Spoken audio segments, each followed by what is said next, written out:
Good morning, Excellencies, ladies and gentlemen, colleagues and friends. Participants who joined us here in person in the main building of the Austrian Academy of Sciences and online. Welcome to our event that marks the Austrian launch of the Human Development Report 2021-2022, Uncertain Times, Unsettled Lives, Shaping Our Future in a Transforming World. This event is co-organized by the International Institute for Applied Systems Analysis, IIASA, UN Development Programme, UNDP, and the Austrian Academy of Sciences. Without further ado, let us proceed to the opening remarks. And let me invite to the floor Albert van Jaarsveld, Director General of the International Institute for Applied Systems Analysis, and one of the leading advocates for science diplomacy and mission-oriented science to collectively navigate our global challenges. Thank you so much, Elena, and a hearty welcome from my side to everybody today as well. I'd first of all like to take this opportunity to thank Elena Rowanskaya, Victor Brookman, and Pedro Concesa, I'll get it right eventually, Pedro, for conceiving this event and thinking about the launch of this very important report here in Austria.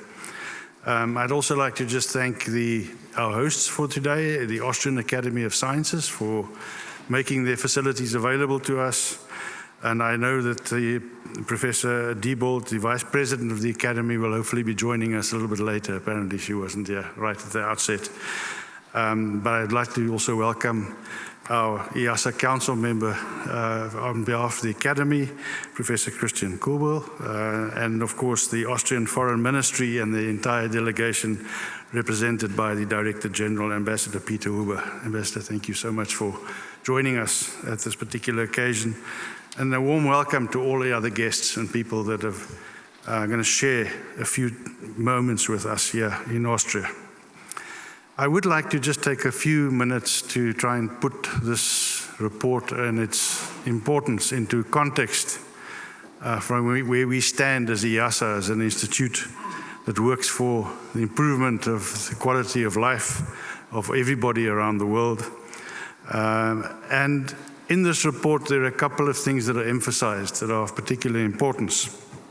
There's the current exposure to what we call planetary pressures that we all have to deal with across the globe.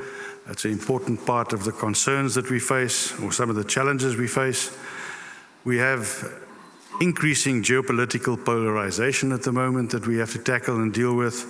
And we have ground-swelling societal transformations that I think are all coming together into a very complex set of challenges that we have to tackle. Now, from IIASA's side, we are coordinating an important project that's trying to understand more fundamentally the key transformations that are within reach, that are available to us at this particular critical juncture to shift the landscape in a positive directions. These transformations will require us to identify those key levers that we can use to make sure that we impact on human well-being moving forward. Now, the important areas of transformation that are likely to precipitate some of these changes are in the dimensions of governance, where I think everybody understands we need improved multilateral cooperation and engagement to achieve those objectives for better decision-making or collective decision-making. And unfortunately, the global trends at the moment that is drifting towards increased nationalization and call it club formation, if you like, is unfortunate. And I think it's one of the challenges that we're going to have to tackle moving ahead.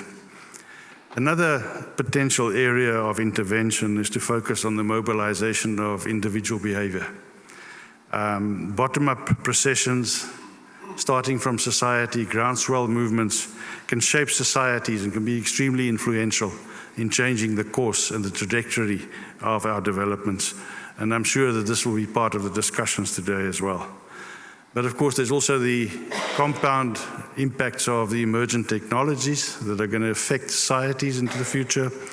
How that's going to affect societies, I think we're all still waiting to see. But positive applications of these technologies can precipitate very clear dividends for society that we may want to explore and take forward. So I'm hoping that a conversation around some of these spaces will emerge today and become a key component of our discussion, that we will find an opportunity to discuss the role of agency in each of these dimensions. How can we move things forward and shape a dignified future for humanity, because we think that's what we're trying to achieve in the long run. And I look forward to the discussions today, and I look forward to the deliberations. And thank you so much from my side for joining us at this important occasion. Thank you.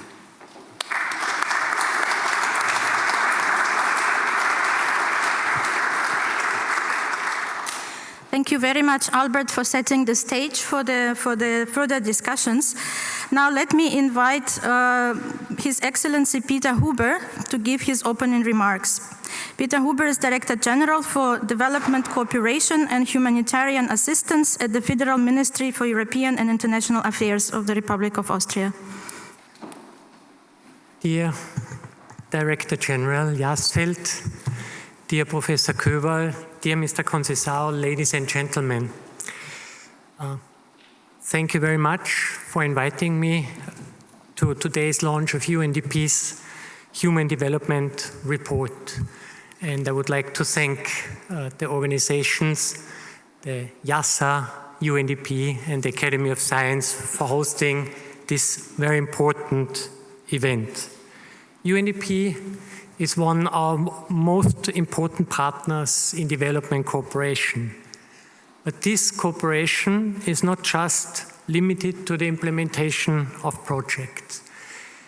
We also very much rely on UNDP's leading role concerning the SDGs and UNDP's analytical capacity. Therefore, Mr. Conceição, we are very much looking forward on what your office has prepared and to share the insights you made with you today. Let me also thank once again the Institute for Applied System Analysis for co-organizing the event.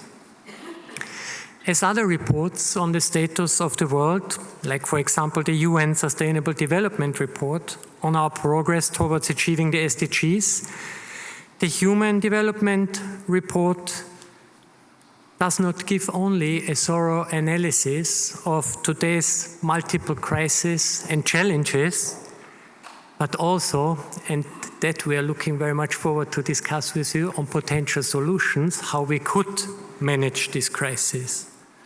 Progress on the SDGs has been reversed in many aspects. For example, poverty and health education, and it has become clear that we are off track achieving the SDGs until 2030. But we, in charge of trying to manage these multiple challenges, have to adapt and we have to transform. We all feel that over the last years the world has become more confrontational. This has not only a profound impact on the rules-based international order, but also on the implementation of the SDGs worldwide. Protecting and strengthening the multilateral system is therefore of particular importance to Austria. In times of uncertainties, the SDGs are a compass, not to lose sight of the long-term challenges such as climate change or the loss of biodiversity. The Human Development Report takes stock of where we stand today.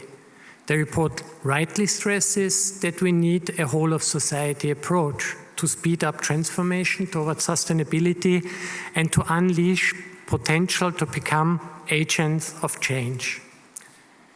This approach Austria tries to follow when it comes to the voluntary national reviews on the implementation of the SDGs.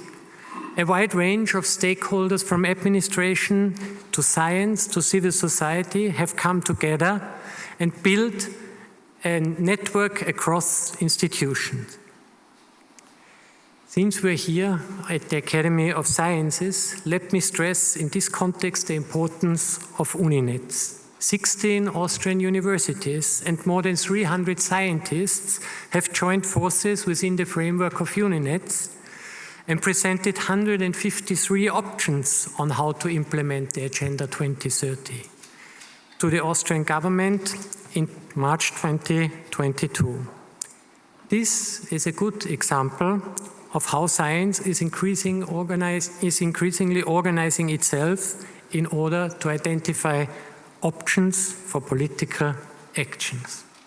But now, ladies and gentlemen, we are all very much looking forward to Director Conceição's presentation of the Human Development Report. I wish you all a very interesting morning, interesting discussions, and let's hope that the message of this report will leave this room and will be widespread because of the importance of the message. Thank you very much.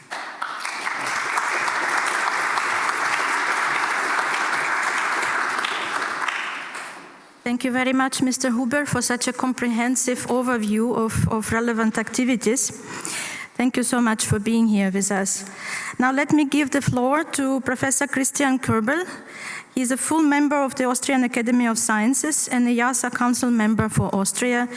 He holds many different positions and plays many different roles in the academic world. Just to mention one sign of recognition, he was a recipient of the Austrian Cross of Honor for Science and Art First Class last year. Please. Warm welcome to the Austrian Academy of Sciences.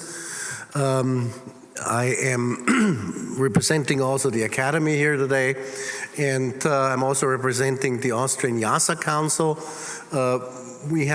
Austria has been a member of IIASA since the beginning, and we are also the host country, so it is very appropriate that we host today's event here also at the Academy, which is the host institution of the Austrian NMO. Now, welcoming speeches are often following the rule that everything has already been said, just not by everybody. So I'll keep myself short. I only have about 1 minute left anyway. I think it has escaped nobody's attention that today marks the unfortunate one-year anniversary of an event that gives new meaning to the title of the report, Uncertain Times, Unsettled Lives, and I think we should also think about that. One other remark that I would like to do in my personal capacity as a scientist is when we talk about human development, it is interesting to note that within the time frame of approximately 100 years, the population on Earth has mushroomed or ballooned by a factor of about 8. And the next word in the program about sustainability, I don't think this is sustainable, and this is the cause for a lot of the problems that we are facing today, from the environmental aspect, pollution, overpopulation, biodiversity loss, particularly climate change, and all these things are intimately related, of course, to the ever-increasing number of our invasive species on the surface of this planet, and as with many other animal populations, eventually, if that is continuing unchecked, we will see a population crash, and we don't want that, especially not the way it seems to be going right now. So I'm very much looking forward also to hearing about possible solutions. I wish us all a very interesting morning here at the Academy. Just 2 more words about the Academy. Just last year, we celebrated our 175th anniversary that the Academy was founded. That does not mean it's one of the oldest academies in the world, but the building here used to be, before the Academy occupied it, the main building of the University of Vienna, which is indeed the oldest German-speaking, still existing university in the world, which was founded in 1365. And I also happen to be affiliated with that university, so there's a little connection here. So again, thank you very much for coming. Thanks to Victor Bergmann and others, Elena, for organizing this event, and have a great day.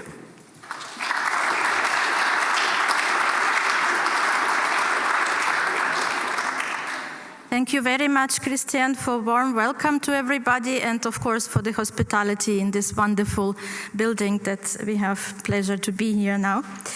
Now, I'm delighted to proceed to the core element of our program, which is the keynote presentation by Pedro Conceição, already introduced by previous speakers. Pedro is Director of the Human Development Report Office at UNDP, and in this capacity he has been spearheading compilation of the iconic Human Development Reports since 2019. Prior to this, he was UNDP's Director of Strategic Policy. He published extensively on inequality, economics of innovation, and technological change, and he holds a PhD in public policy. We look forward, Pedro, to your presentation, where you will highlight the key messages and insights from the latest Human Development Report. Please. Thank you, Elena. Director General Huber, Albert, Christian. It's a great pleasure for me to be here. There have been many references to the building. Colleagues joining us online should be aware this is a wonderful building. And it's really an honor for all of us that are able to be here physically to be in such a place. Although I must say I was at IIASA yesterday, meeting with Elena and other colleagues, and I must say that speaking about beautiful buildings, wow, the building where IIASA is really wonderful. So no wonder that it inspires you to do such wonderful work. So, colleagues, there have been several references to the report, and I will try to give you a summary of the key messages that we try to convey with the report. And I want to start by saying that this is a highly unusual report, because it's a report that, unlike many others coming from the United Nations or other entities, it's a report that seeks to listen to people. It's a report that tries to understand what people are saying. And what we heard is that people are saying that their lives are unsettled. And we already heard references to many of the elements that are unsettling people's lives around the world. And lives are unsettled in many different ways. So you see on the slide evidence that stress, indicators of stress. Stress is the feeling that people are not able to cope with whatever life is throwing at them, has been increasing. And that's been increasing independently of the level of education that people have. We find that 6 out of every 7 people around the world today, 6 out of every 7 people around the world do not feel safe, do not feel secure, feel insecure about many aspects of their lives. And this perception of insecurity has been growing, not everywhere, but in many parts of the world, including in countries with high incomes. Half of the population today does not believe that their living standards are better than the generation of their parents. So you can see that there's a lot of indication that people's lives are being unsettled. But it's important to note that it's not only about perceptions. If we look at what has happened to the Human Development Index, which is what human development reports have been publishing since we started in 1990, it's a measure that brings together standards of living with achievements in health and education. The story of the evolution of the Global Human Development Index has been quite boring, to be frank. It's been a straight line of improvement since 1990 until 2019. In 2021, for the first time on record, there was a decline in the level of the Human Development Index, the Global Human Development Index. Moreover, as you see on this slide, every year, every country faces some challenges. So we would expect that the Human Development Index in some countries goes down. But you see that even in the aftermath of the global financial and economic crisis in 2010, 2011, the Human Development Index declined at most in about 20% of countries. 2020, 2021, as you can see, the space of those 2 years, it declined in 90% of the countries, actually over 90% of the countries. So this sense of unsettledness in the limit is being reflected in deterioration of mental well-being. mental health has been challenged, and we have a full chapter in the report that looks into this quite carefully. Even before the COVID-19 pandemic, 1 in 8 people around the world suffered from some mental health disorder. And the numbers are staggering. As you can see on the slide, about 300 million people around the world suffer, for instance, from something like anxiety disorders. So what's going on? Why are people's lives unsettled? So our argument is that we are confronting today what we call a new uncertainty complex. And there have been different words to describe what we are living through. There's the idea of a polycrisis, that we're living in a context of polycrisis. So when we wrote the report, the polycrisis wasn't there yet as a word, so we came up with this idea of an uncertainty complex. What is this uncertainty complex? Our thesis is that we're currently confronting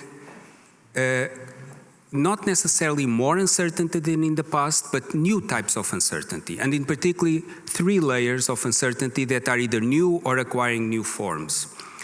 The first, and Christian has already alluded to this, is we use the word Anthropocene. I know that there's a process of voting going on at the moment amongst geologists and others to determine whether this is going to be formally declared a geological epoch. But as an idea, as a concept, we think it's useful to highlight that we confront a range of challenges that go from climate change to the threats to the integrity of ecosystems and biodiversity loss, to the increase in zoonotic diseases that are all related to this process of dangerous planetary change pushed by planetary pressures, by choices that people make.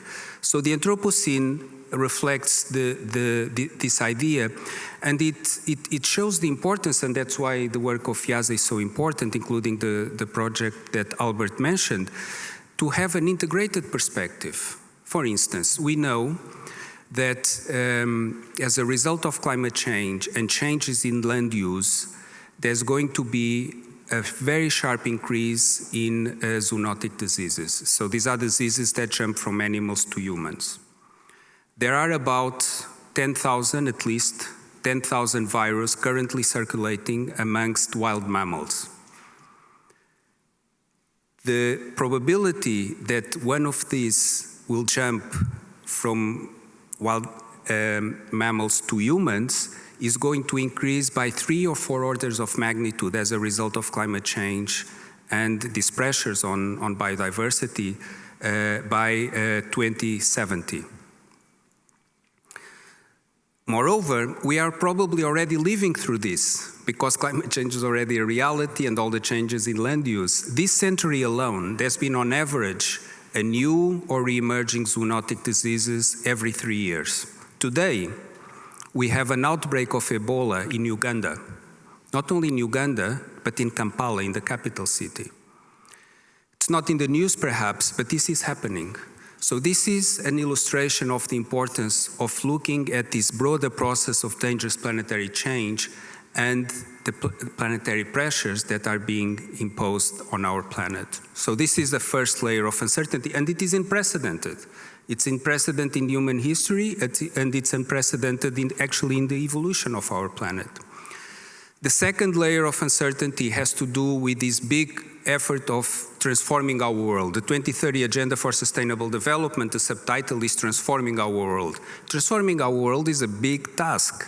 It's something big. It's about transforming our energy systems. It's about dealing with the challenges, opportunities of a digital world. So it's bringing together a combination of opportunities, but also threats and dislocation, economic dislocation, social dislocation. That I would argue is really unprecedented also in human history. Never before has society decided to transform our world in such a deliberate way as we express in the 2030 Agenda. So this is the second layer of uncertainty. And then the third is a context of political polarization, geopolitical upheaval, to which Director General Huber has already spoken to.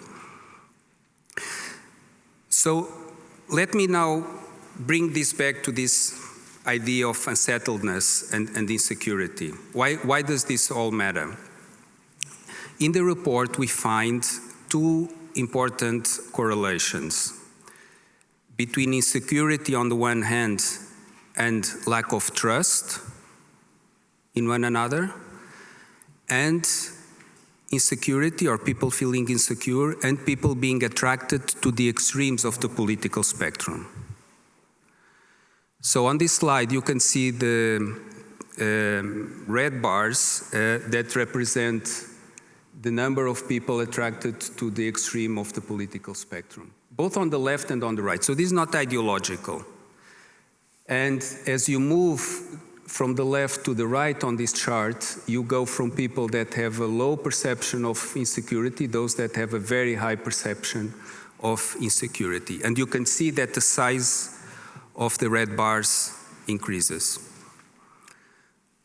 So as a result of this increase in perceptions of insecurity in many parts of the world, it's not surprising that we see societies that are polarized in many countries. And as a result of this correlation between insecurity and trust, or lack of trust, as insecurity increases, it's no surprise that currently we have the lowest level of trust on record. Less than 1 in 3 people trust one another right now. So this makes for a context in which our societies seem to be increasingly divided. You see this also in the geopolitical upheaval that we see every day in the United Nations. And this is leading actually to the erosion of some democratic norms and practices. And this division, this polarization, this upheaval, in the limit can lead to violent conflict. And even before the war in Ukraine, we found by our estimates that 1.2 billion people around the world were being affected by violent conflict. Not only living in conflict zones directly, but being affected by the many spillovers associated with violent conflict. So this is the gloomy part of the story of the report. The report is not only about painting a picture, it's about providing an interpretation of what's happening after having listening to what people say. But the report is also arguing that uncertainty does not have to be something that people fear. Development, progress is uncertain inherently. It's about doing new things. It's about innovation, technological innovation, social innovation. And in fact, in periods of uncertainty, even in this period of uncertainty, we saw, for instance, as we went through the experience of COVID-19, how we did many things that were thought impossible. For instance, new technological innovations came online much more quickly than expected. If we think of vaccines, I remember, reading and seeing in the media that the average time for a vaccine to be developed was 15 years when the outbreak started, the COVID-19 outbreak started. 15 years for one vaccine. In less than a year, as we all know, we had not one but many vaccines with different technologies developed in different parts of the world as a result of a wonderful process of collaboration at different levels. Of course, the distribution of vaccines was highly unequal, and this is a stain on all of us, but at least there was a breakthrough that was thought of as virtually impossible. We saw the measures that governments took to expand and deepen social protection, for instance. We saw what central banks did around the world to essentially say the following: no firm that is viable will need to close its doors. Basically, what central banks did was they bought all the debt that viable firms put out there. So firms were able to keep their eyes open, their doors open. And our behavior changed. Our social norms changed. We used masks, we kept social distance. So you can see how in a very short period of time, there were so many changes that happened, including social behavioral change at a huge scale. So a context of uncertainty can also be mobilized for positive change. Now, it's very difficult to do so if people feel threatened, feel insecure. So the report suggests that there are two ways in which we can think of about how can we enable people to feel that uncertainty is something that can be mobilized for positive change. So you see on this slide basically two spirals. On the left-hand side, you have things that have to do with the realm of policies and institutions, the typical things that a report like the Human Development Report typically covers. In particular, we argue for the importance of what we call the 3 I's, the importance of investment in people and in global public goods, the importance of innovation, not only technological innovation, but also social innovation, and the importance of insurance. And I'll just want to say a quick word on insurance. Insurance, we mean both market insurance as well as social insurance. And I think it's important for us to be aware of the gaps that exist currently when it comes to insurance. Social insurance today in high-income countries absorbs about 20% of the economy. So 20% of GDP on average in high-income countries is devoted to this task of social insurance. In low and middle-income countries, a little over 5%. So you can see the gap and why so many people around the world do not feel that they have at their disposal the mechanisms of social insurance that in countries like Austria we take for granted. When it comes to market insurance, private insurance today in high-income countries covers about half of the losses associated with insured hazards. In low and middle-income countries, only 10%. So there's a huge scope to expand both social insurance and market insurance. So this is what we have here on the left side. But what the report tries to suggest something that's a little bit newer, I guess, or perhaps less common in this type of reports, and I think that's the discussion we're going to have later on. It's about the importance of understanding that the changes that we are talking about require mobilizing more than incentives and policies, important though all of those things are. It's important to have a better understanding of the drivers of human choices, human decision-making, that goes beyond the assumptions that, for instance, we economists often do, that people are mostly mobilized by pursuing their self-interest. Of course, that matters, preferences matter, but people are also mobilized by their beliefs, by their values, emotions, and the way in which all of these things interact. So social norms, how do social norms change? What is valued in society? What is considered a good life? What are the models of behavior? How do we activate these other drivers of change is something that we think needs to be pursued as well. And social movements here can play an important role. So let me come to the end, reaffirming the point that the SDGs and the 2030 Agenda remain our goal. That's where we want to go.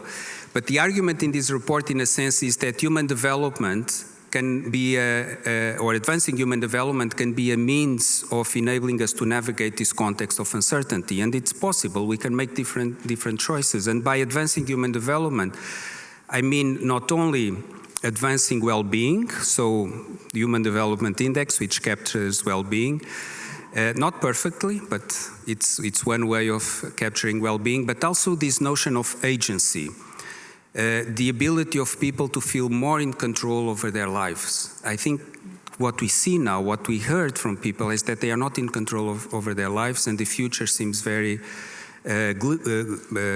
grim.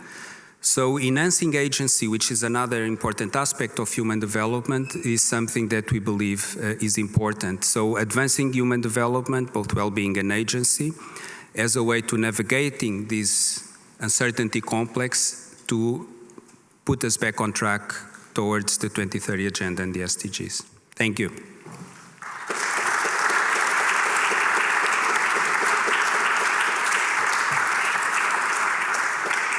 So, Elena, can I sit or I have to take questions? You can sit and take questions. Oh, Oh. I was hoping that I could avoid the questions. So we have about 10 minutes for questions from the audience here in person and also the audience online. Please feel free to type your questions in the chat and let's see how much time we have to address them, but we will try our best. And we already have one question over there, please. And could you introduce yourself? Auch für die online natürlich. Entschuldigung. I have a question to the Sustainable Development Indicators. Why was sustainable population growth not included? It's a good question. I don't know if I have the answer. Well, I'll say this though, because I come from UNDP, from the UN side. One of the important things that I think we need to have in mind, and this is a sharp contrast with the Millennium Development Goals, is that the Millennium Development Goals came from the UN, the bureaucracy, the agencies, right? The Sustainable Development Goals didn't. The Sustainable Development Goals came from the member states of the UN. We tried, we said, okay, this is what you should do, you should have this, you should... No. Now it's up to us. So it was a process led by member states, which has the advantage of having much more legitimacy. But I think it may have left out some of the things that were they to follow the advice, more technical advice, should have included. So it's an interpretation of the reasons why. But I must say that the process that led to the SDGs was remarkable. Another example is the inclusion of inequality. Not only the inclusion of a target on inequality, which is SDG 10, but I would argue that the reduction of inequalities permeates across the entire SDGs and the 2030 Agenda. You have SDG 5 on gender equality. The way in which the indicators on health and education are formulated, it's about ensuring that everyone has access to the same level, at least to a minimum level. We have SDG 16 on peaceful and inclusive societies. So I think it was a remarkable evolution compared to the SDGs to the MDGs, which were really about a floor, setting a floor of minimum conditions for people not to be deprived. So it's a much more ambitious agenda expressed not only in the incorporation of inequality, but also all the indicators associated with environmental sustainability as well. Wolfgang? Thank you very much. Wolfgang Lutz from IIASA as a demographer and also for 25 years head of the IIASA World Population Program. I think I have to address the question that was just asked. And I also was a member of the team writing the Global Sustainable Development Report, where 2019, where we really discussed this topic very intensively, whether population should be explicitly on the agenda. It is, of course, a very important factor, that there's no doubt about it. As was also said by Christian Köberl in the introduction. The good thing is that the determinants of population growth are very well covered by the SDGs. And we actually did some numerical calculations at IIASA that if the education goals, and female education is the single most important determinant of fertility decline, as well as the health goals, in particular on reproductive health and universal access to contraception and reproductive health services, if they are implemented, then the world population will actually peak much sooner. It will peak by the middle of the century and then decline. Instead of now, with a slower meeting of the goals, it will only peak in the end of the century. So indeed, the SDGs does implicitly address the population issue, and I just wanted to highlight this because it's not something that was forgotten, but it was hotly discussed. Thank you. Can I add something to this point?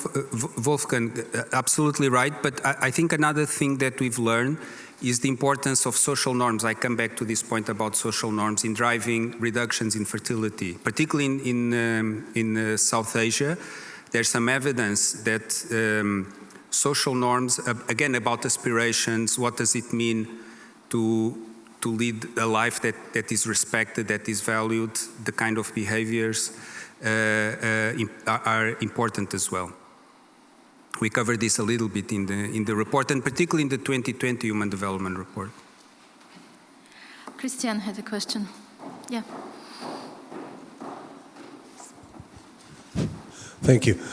I was wondering, in one of your diagrams, the one that relates between insecurity and political identification or so, I saw that not only does the percentage of people who are on one of the two fringes increases, but the one who is the right-wing fringe increases drastically more than the one on the left wing.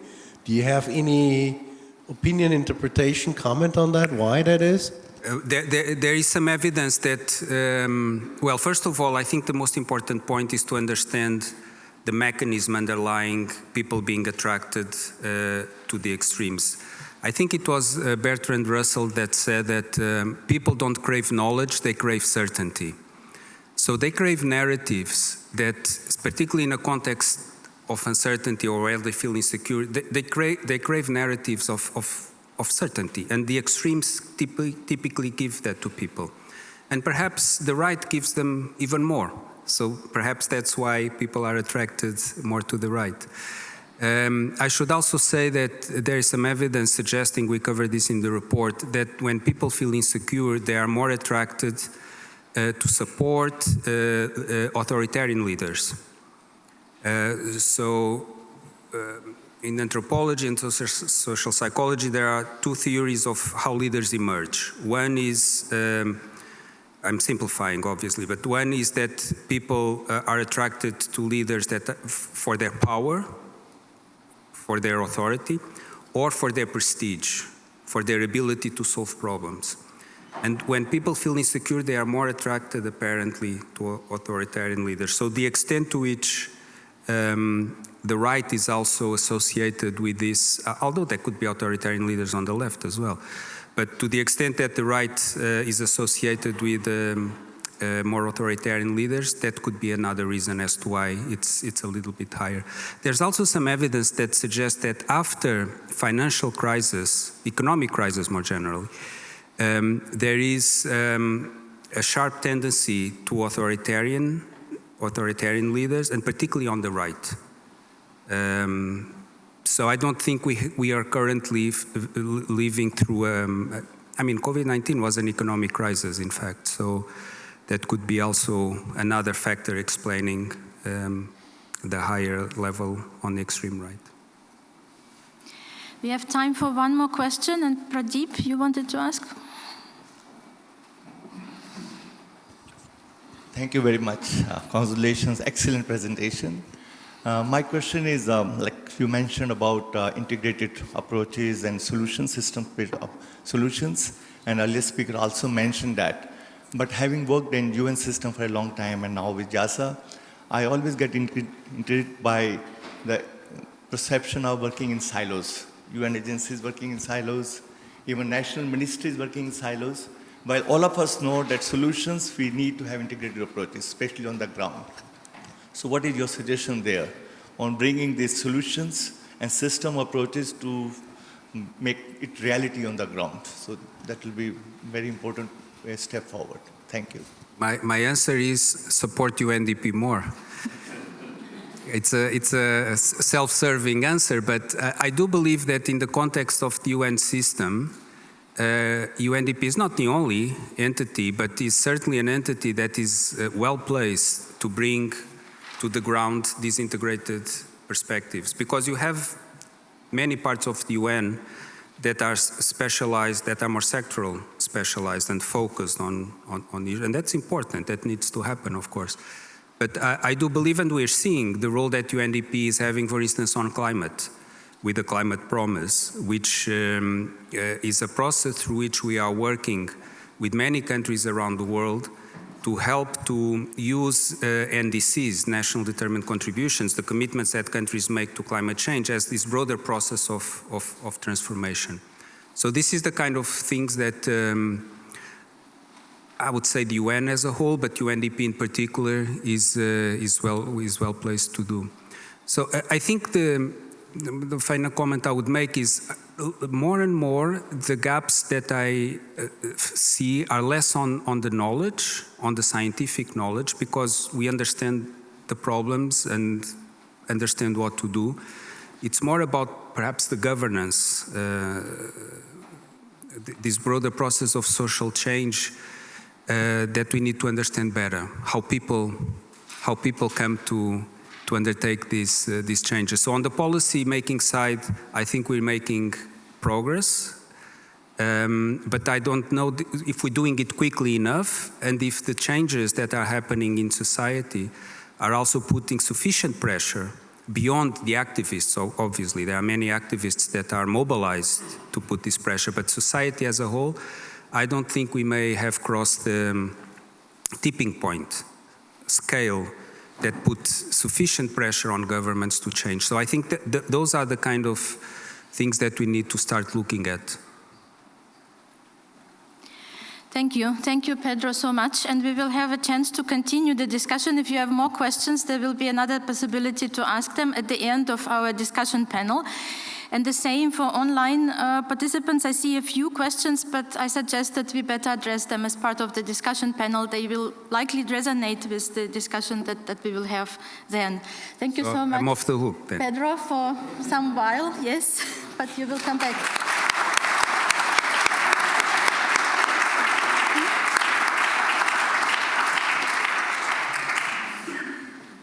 Yes, let us continue, and let me continue by giving a quote from the report that Pedro summarized for us so well and so comprehensively. But one quote links us to the topic of our event very well. So the quote is, "The development is perhaps better seen as a process characterized both by adapting to an unfolding unknown reality and by purposefully transforming economies and societies to ease planetary pressures and advance inclusion." So adapting to ever-changing environment and transforming this environment are two fundamental and complementary pillars of human agency, which is the ability to take action and make a difference over the course of events. Amartya Sen, everybody knows this very famous sociologist here, in his keynote address at the International Conference on Transition to Sustainability said, "We need a vision of humankind not as consumers or patients whose interests have to be looked after, but as active agents who, given the opportunity, think, assess, evaluate, resolve, inspire, agitate, and, through this means, reshape the world." In these times of increasing uncertainty, as we just heard, polarization, rapid technological change, and deteriorating social ecological crisis, Sen's vision is simultaneously more challenging and necessary, as emphasized by the Human Development Report, which notes human development is about expanding capabilities of well-being as well as freedom and agency. So the notion of agency has many interpretations. And to inform our further discussions today, we will first listen to 3 flash talks, very short talks, each for 3 minutes, which will provide us with different views on the notion of agency and its interface with the human development and sustainability. So let me invite for the first flash talk, Johannes Jäger, who is the project leader at the Department of Philosophy, University of Vienna. He is co-leading Templeton Foundation-funded project Pushing the Boundaries, which aims to investigate the nature of organismic agency, its role in evolution, and its philosophical implications. We are very curious to hear your perspective, Johannes. Thank you so much, Elena, and also Pat in the background for giving me the opportunity to present what I hope to be a bunch of thought-provoking ideas about agency. I am a freelance researcher, an evolutionary systems biologist, and a philosopher of science. I'm currently leading this research project hosted at the University of Vienna at the Department of Philosophy called Pushing the Boundaries.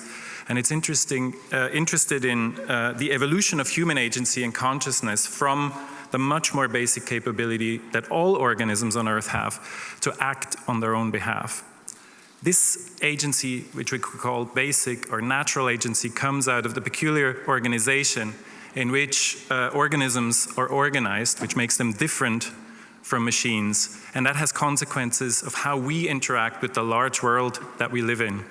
In particular, we are able, which machines are not, to set our own intrinsic goals, development goals, for example, and we can act accordingly to attain those goals. This is completely impossible for an algorithm or a machine. So the problem that we have right now is that only organisms can realize what is relevance to us in our environment. If you have an AI agent, as it's often called, it's not an agent because its goals are given by the programmer, and its creativity, apparent creativity and agency, comes from the data set it's being trained on. What's happening is that those AI algorithms that increasingly dominate our life are trained on data that's increasingly produced by AI algorithms, okay? So this creates an inward spiral that is certainly detrimental to human development because it starts to give you this self-referential dynamic where machines produce content for machines. Again, the creativity and the agency that are apparent in what these algorithms do come from us humans who program them. So what we are doing right now is we are delegating our own agency and creativity to algorithms, to machines that have none of those properties. Artificial general intelligence is a pipe dream. It will never happen. And if it happens, it will come out of a biology lab, not artificial intelligence. We have perhaps been never so ignorant about that difference between organisms as machines as we are now. And I think it's crucial and maybe a bit of a neglected aspect of human development to realize that we have to move beyond what I would call the age of machines. An age, I'm not anti-technology, but we are in an age where machines start to dominate our behavior, and we need to move towards a more sustainable pattern where we use our algorithmic tools. AI should be called algorithmic mimicry, not artificial intelligence. It's been one of the biggest misnomers in history. You have to move beyond that age of machines and reclaim our own agency. We have to use those tools to boost our creativity, not to replace it. In the end, it will not be Skynet who kills us. Machines will not have wants or needs, but Facebook. That's all I had to say for today. Thank you.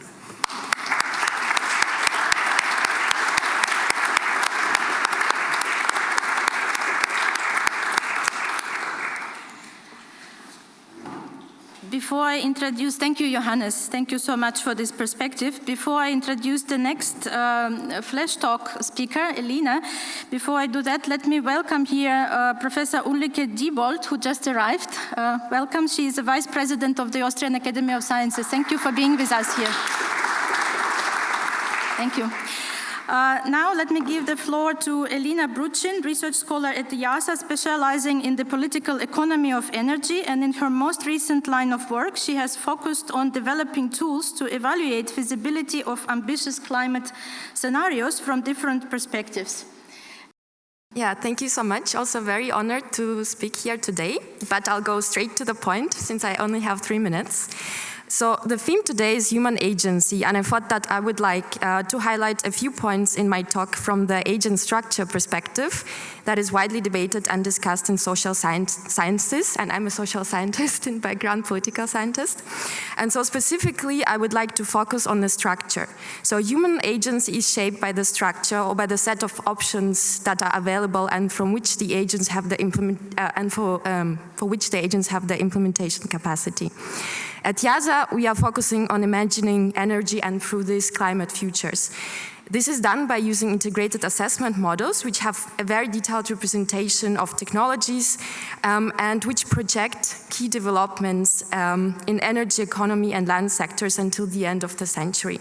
However, at the moment, the climate scenario space is relatively limited and dominated by techno-economic assumptions and focus on economic efficiency.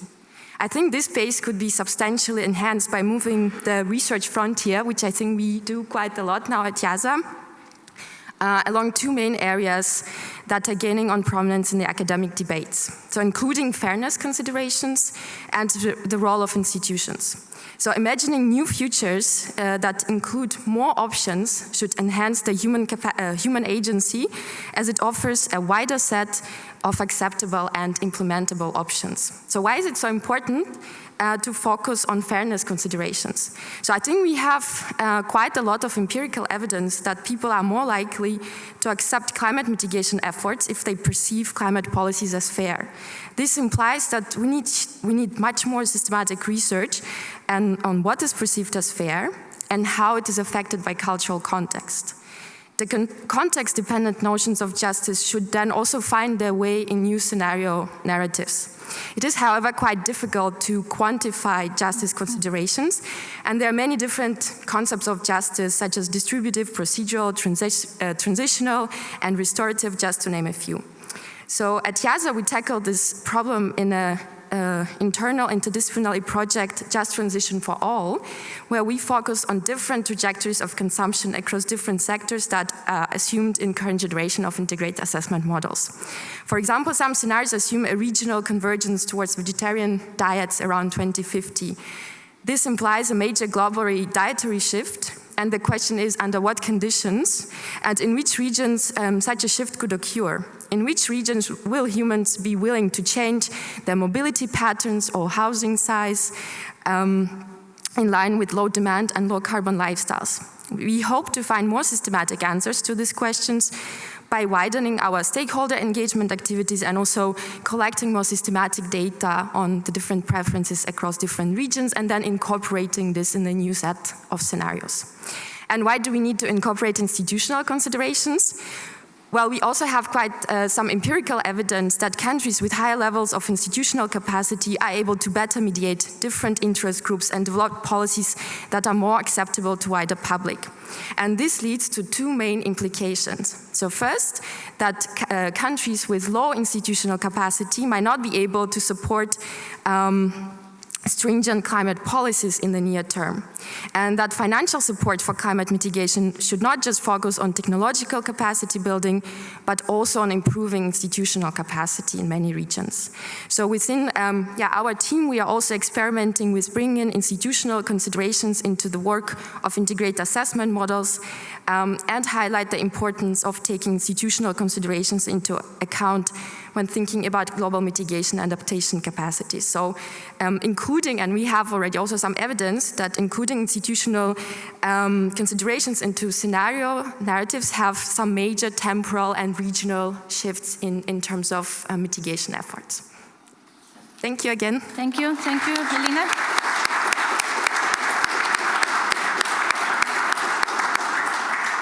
Thank you for these insights from the integrated assessment modeling community. And now we have the third flash talk by Anja Appel, Director of Coordination Office of the Austrian Bishops' Conference for International Development and Mission. Anja is a political scientist and has an extensive experience in the domain of international development. She is also a member of the steering committee of the SDG Watch Austria. Thank you.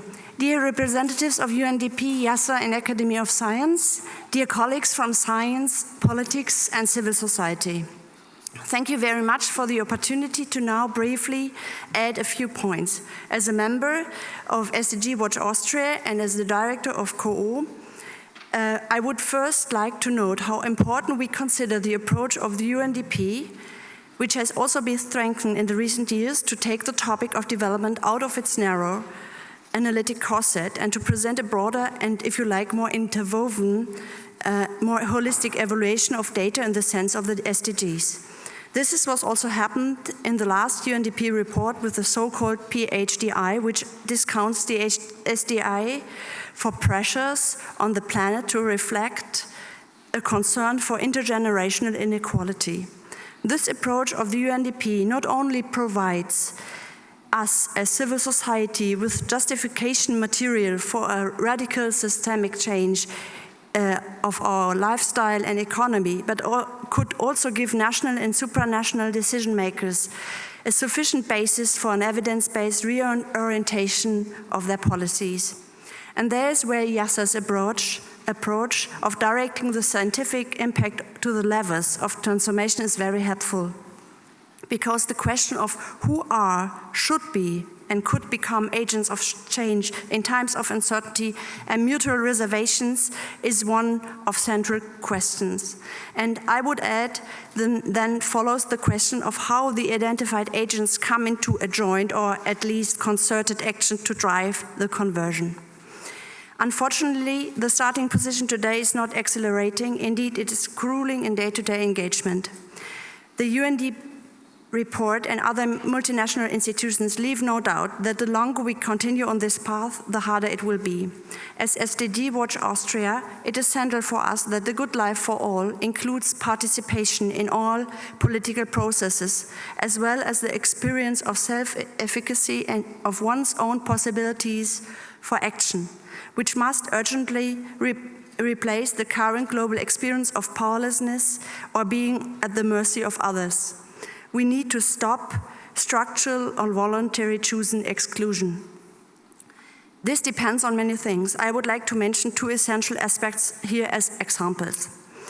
The investment into public spaces of discourse, so that people and groups can enter into conversation with each other again, in order to have a basis for negotiating the solutions that we will need. And secondly, we need maximum cooperation.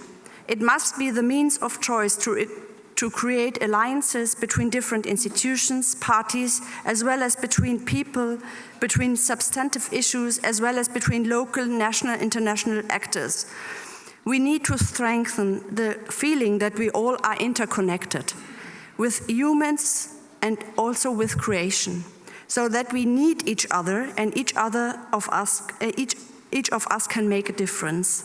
Because what the report also clearly shows is that polarization promotes the inability of societies to act and thus reduces our resilience. Thank you.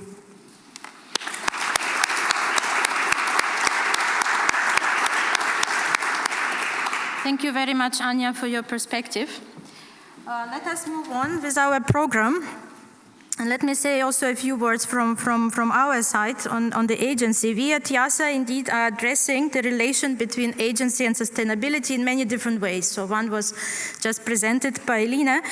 On another instance, we do it in the project called Transformations Within Reach, already mentioned before. So in this project, we emphasize that constrained agency perpetuates unsustainability, reduces richness of our values and aspirations, and creates illusionary contradiction between development and sustainability. Enhanced agency, on the contrary, would be characterized by eudaimonic value orientation, multi-level cooperation, as just mentioned now, effective information processing, and convivial technologies. All of those essential for sustainable well-being for all. Our observations resonate with the insights from the Human Development Report, of course, which highlights that no country has reached a very high Human Development Index value while staying within their just share of resource use and biophysical limits. So the fairness aspect that was mentioned before is now also emphasized here in the report.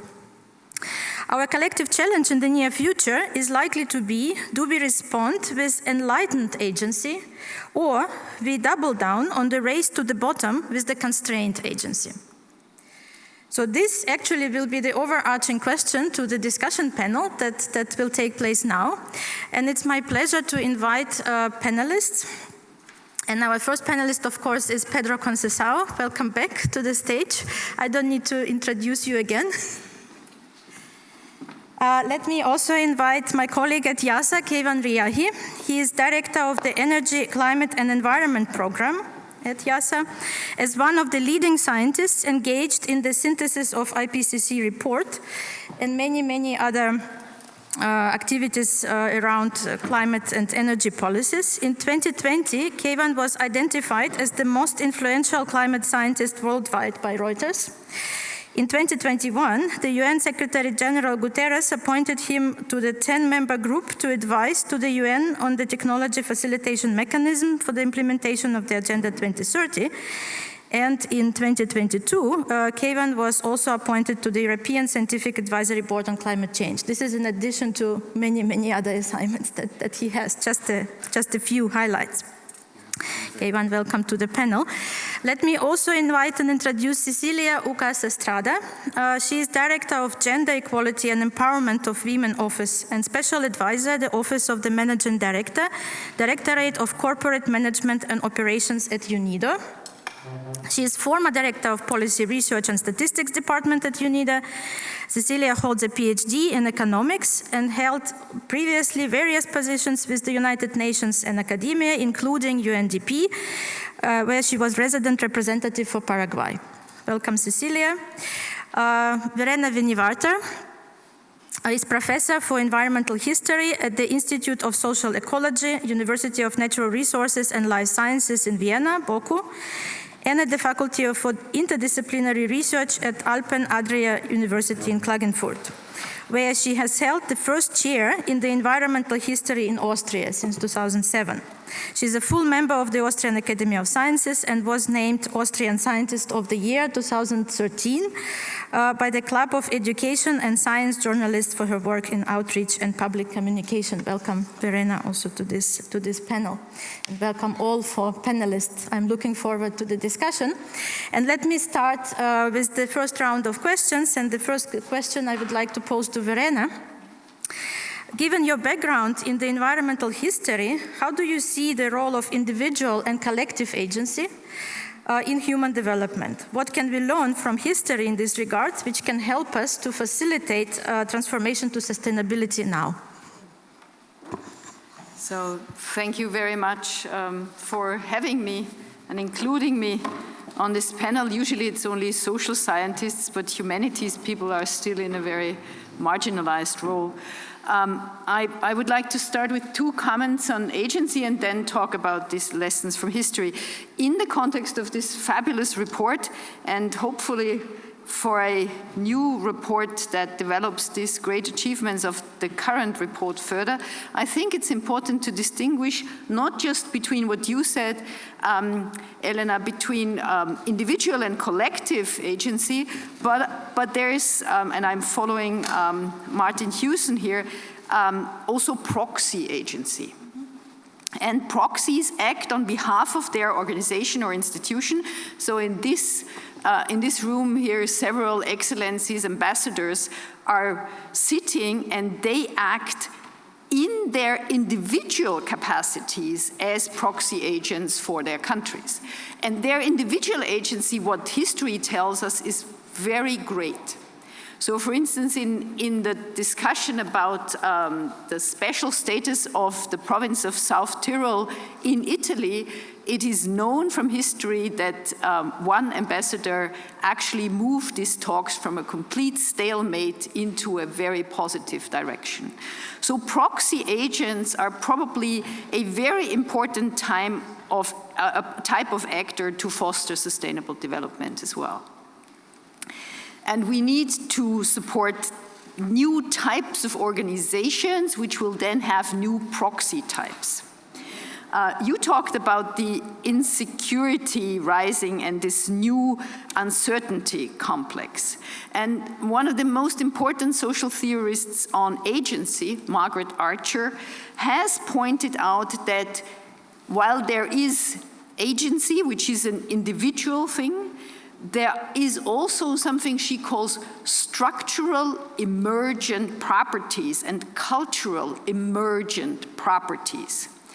And I think that this new uncertainty complex can be viewed as such an emergent cultural and structural property of global society. And what I think from an environmental history perspective comes to mind, that it might be that the side effects of fossil fuel-based livelihoods have led to this complex, which now constrains the agency of all humans. And as these constraints are felt, people interpret this as rising insecurity and a loss of agency. Margaret Archer calls this the inner conversation of the agents, and I think that can be changed by changing the properties of structures. So energy transition is also a very powerful tool to change the perceived agency. And I would like to quote Christopher Hamlin, an environmental historian, and actually what he wrote was about environmental justice. But I'm just not reading justice and reading agency whenever he speaks about justice. And he says, many, though not all, forms of agency presuppose living and moderately healthy bodies to enjoy them. To the degree that this health is a function of the environment and the quality of that environment is affected by various human uses of it, environmental agency becomes central, both in the sense of being the underlying form of agency that makes the biggest difference, and in terms of being the site of the greatest contestation. And he ends with, I'm happy to endorse your right to vote and worship, but don't expect better water, air, or any good land. Thank you.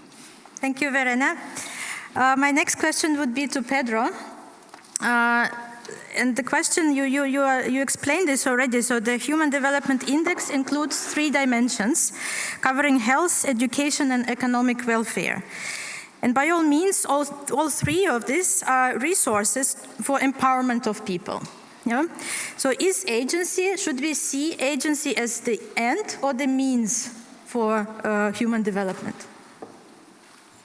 Thank you. I'll be brief because I already spoke for too long. But just to first, before I address your question, Elena, to highlight the importance of the humanities in a lot of the things that we're doing and a lot of the debates that we're having, particularly history. But I would go as far as saying philosophy, for instance, is also very important, as you just heard. Because again, I come back to this point. We're talking about here about the big change of the scale that took us from agriculture to industrial societies. That's what we're telling ourselves we want to do. So we cannot do something like this on the basis of models and scientific. Important, all of that is important, but we need to mobilize. If it's about changing what humans do, we need to understand humans. We need to understand societies. We need to understand how history happens. And one of the concerns I have is that when we interpret history and the stories that we mobilize from history and insights from history, there's, in my view, an overrepresentation of stories that are negative, that are well-intended because we want people to recognize the dangers that we are confronting. And there are cases in history of collapse because the environment around where people lived changed quite dramatically. So we use that as an analogy for the context we're currently facing. But for the most part, the insights from history is that societies, to bring us back to agency, societies can change and humans can change. So this idea of possibility, I think it's something that is very important and that we can mobilize from history. And so, Elena, to your question, the way I describe human development is as having 2 legs. One is a broader understanding of well-being that goes beyond just standards of living or how well the economy is doing, health, education, other things. But the other leg is agency. So I think they are both important. You need both to expand human development. Now, we haven't been able yet to do a good job at measuring agency. We have an indicator for well-being, the Human Development Index, adjusted for inequality, adjusted for planetary pressures, as Ania mentioned. But we haven't yet been able to find a good metric for agency. So that is something that we are working on, and in fact collaborating with IIASA on how to move in that direction. Thank you. Thank you, Pedro. Cecilia, UNIDA focuses on industrial development, which again is another way to empower people. So people and communities. So my question is, how does UNIDO look at the question of agency and relation with sustainable development and industrial development? Thank you. Thank you very much, Elena, and it's really a pleasure to be here. Thank you to the organizers for inviting me to be part of this panel. I think, this is a very interesting and very important question, precisely in the context of this new Human Development Report, in the sense that, as Pedro was very compellingly explaining this morning, we're in a context of insecurity, but necessarily when we talk about industrial development, we're talking about a structural transformation.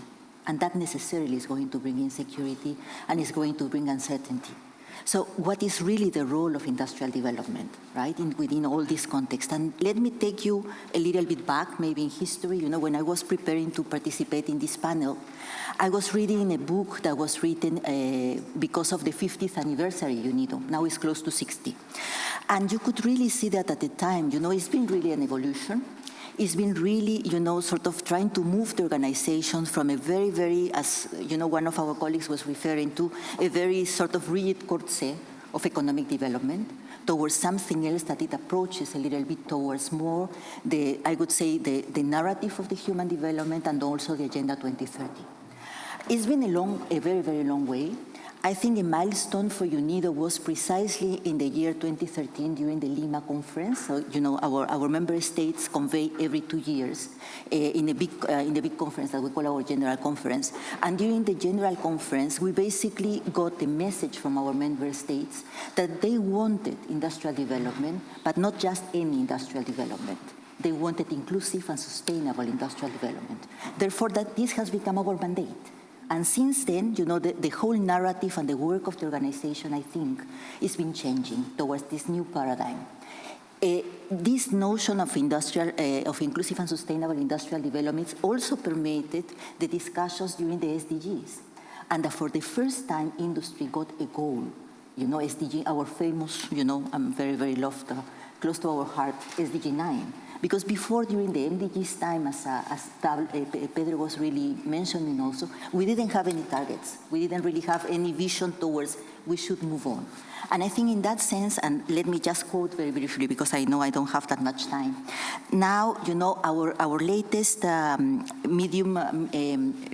program and program framework from 2022 and 2025 basically says that UNIDO's vision is that women and men equally lead, participate, and benefit from inclusive and sustainable industrial development. This is agency.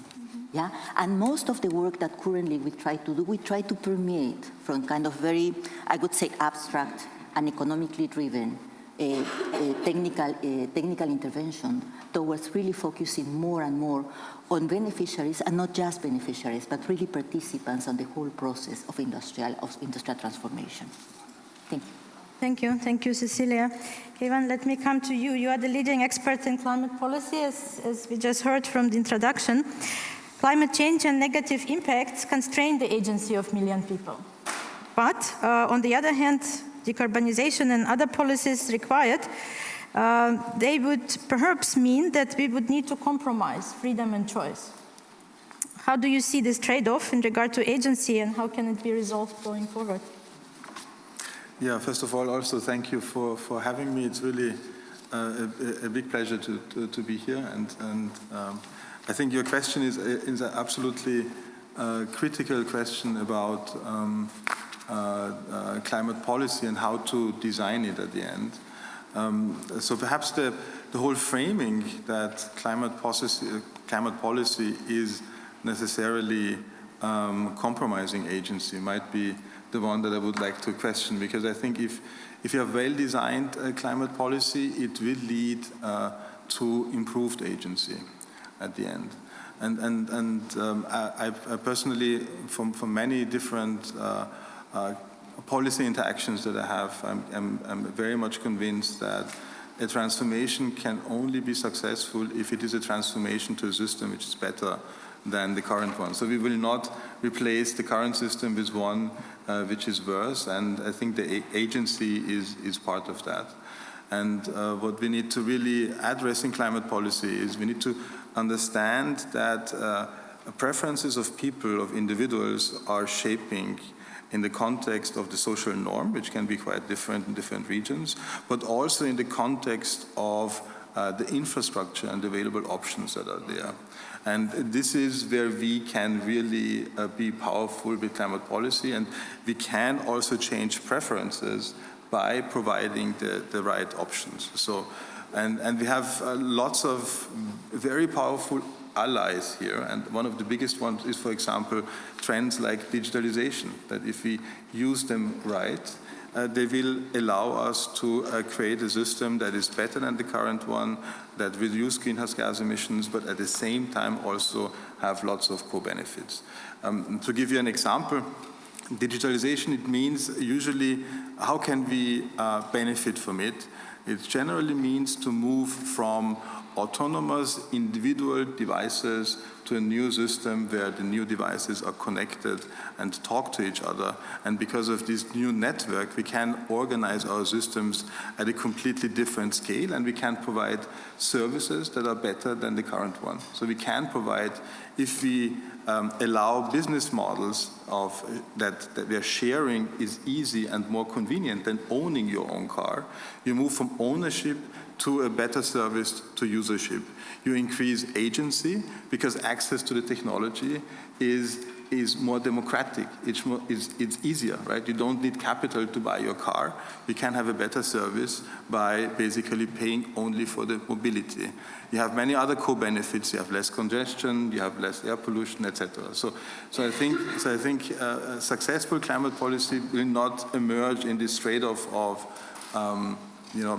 we need to sacrifice, we need to change in order to introduce climate policy, but by increasing the option space so that actually people have the chance and can also make informed choices, because most people actually don't know even their own carbon footprint, and another advantage of digitalization. So within this trade-off space, have the chance to select options which they perceive as better and which help us to transform the system towards lower greenhouse gas emissions. Thank you. Thank you. Very interesting perspective. Verena, who should be the main change agents when it comes to dealing with climate change and other sustainability challenges? And what other societal actors can do to support this change agents? You started to actually talk about it already in your first comment, but maybe you can now elaborate on this more. Thank you again. And I think that what Elina Bruchin was talking about, this combination of structure and agency, is where we see change agents embedded. Yeah? And the question what you ask is what other societal actors can do to support this. I would say these are the authorizing environment, and I'm taking this from Mark Moore. He says if you are a social innovator, and I think that we need social innovation. This is what change agents do. Yeah? Not just in the public, but also in the public-private sector, and of course also in the private sector, but without a large intervention into the public sector, which has been alluded to as governance, it won't happen. We won't mitigate climate change. So this authorizing environment consists of a multitude of actors who give legitimacy and support to the actor, the individual, to make that change that this person wants necessary and inevitable, so to say. So there's like political bosses of these change agents, the media, the unions, the staff of organizations, not just the heads of the organizations, citizens, clients of these innovators, overseers, so jurisdictions. The legal system is at the forefront of making this authorizing environment for change agents possible. But if you look at this, at the constraints I was talking about, actually the first chapter of the UNDP report was written by an environmental historian, and I'm very proud that one of the younger generations of environmental historians, Dagomir de Groot, has written this chapter. And he's been talking about positive examples, but he ends with a rather cautionary tale. And he says that the impact of climate change was and is determined as much by human socioeconomic, cultural, and political arrangements as by the magnitude of the environmental impact as such. Yeah? So agency is a mediator between this. And he also says, and I couldn't agree more, that tackling inequality and poverty is probably the best avenue. So change agents that address inequality and poverty are the ones with the largest lever in this mitigation of climate change. That fosters resilience to global warming, he says. And he also says, very capital-intensive interventions to adapt to climate change might make societies more vulnerable. And I think this is a very cautionary tale, but that also speaks to the question of how can we mitigate and how can we get under one umbrella to do this. And the one umbrella that I was kind of hoping that the report would address more specifically is by the World Health Organization, this idea of One Health. That human health, which you're talking about a lot, and you're also talking about the psyche of humans, which is, I think, invaluable and very important. But One Health not just means human health, it means the health of the animals, and that is also the health of the ecosystem. So ecosystem health might be a target for change agents in order to preserve human agency to mitigate climate change. Thank you. Thank you, Verena. Cecilia, you already read to us this nice mission statement from UNIDA that explains the aspiration. Maybe you could tell us a little bit more how women empowerment may or may not manifest itself into a more enhanced collective agency and societal decision-making. Okay, thank you. Well, I think, this is so evident, women are half of the population of the world, right? If we don't include women on decision-making, our results are going necessarily to be biased. You should be closer into the mic. Thank you. Yeah. Yeah, there is a difference, sorry. Yeah. I think, if we don't include, women's needs, preferences, and aspirations, our results are going to be biased. That is, I think, is a fact. And this is things that we are already seeing, actually, a little bit in our collective failure, let's say. On the other hand, there are numerous studies at the moment, and we sort of verify increasingly it in the monitoring and the evaluation of our projects, that, in many instances, when women are given the possibility of leading some kind of intervention, or we support women entrepreneurs, this necessarily works much better in terms of collective action. And also, for instance, it's been proven that, in certain sectors, when you really have women at the leadership, in the leadership position, these become much more, like I would say, an agent for change, in the sense that they really sort of support, for instance, innovations that are conducive to the reducing water utilization, reducing energy, and actually making the whole business much more not only profitable but also sustainable. So I think the arguments, the economic arguments to include women agency, are very, very compelling. I find it even sometimes a bit, I repeat myself a lot in this issue. I still don't understand why we don't have to make just the argument of social justice and human development, and that's it. For me, the imperative is really moral. But it so happened that in many corners of the world, the economic argument still has to be made. And actually, quite, I would say, happily, I can report, there are lots of studies that are increasingly pointing out that if you include women, and in all her full capacity and talent, this can really be economically profitable and make sense. So women can become agents of change in that respect. Keivan, what about scientists? Can they be agents of change? And what is the role of science? Should we reconsider the role of science in that regard? Should it play a bigger role in that sense, or what do you think? Scientists, of course, play a critical. So scientists, of course, play a critical role as agents of change. I think in order science to be effective, we need to find new ways of embedding science also in decision making. Mm-hmm. And we need to find ways and learn from successful experiences how science can be synthesized in a way that you communicate where the consensus is, and you communicate also where there are uncertainties, right? So from my own experience working with the Intergovernmental Panel of Climate Change, the IPCC, or leading at the moment actually something which is called APCC. That's the Austrian Panel on Climate Change.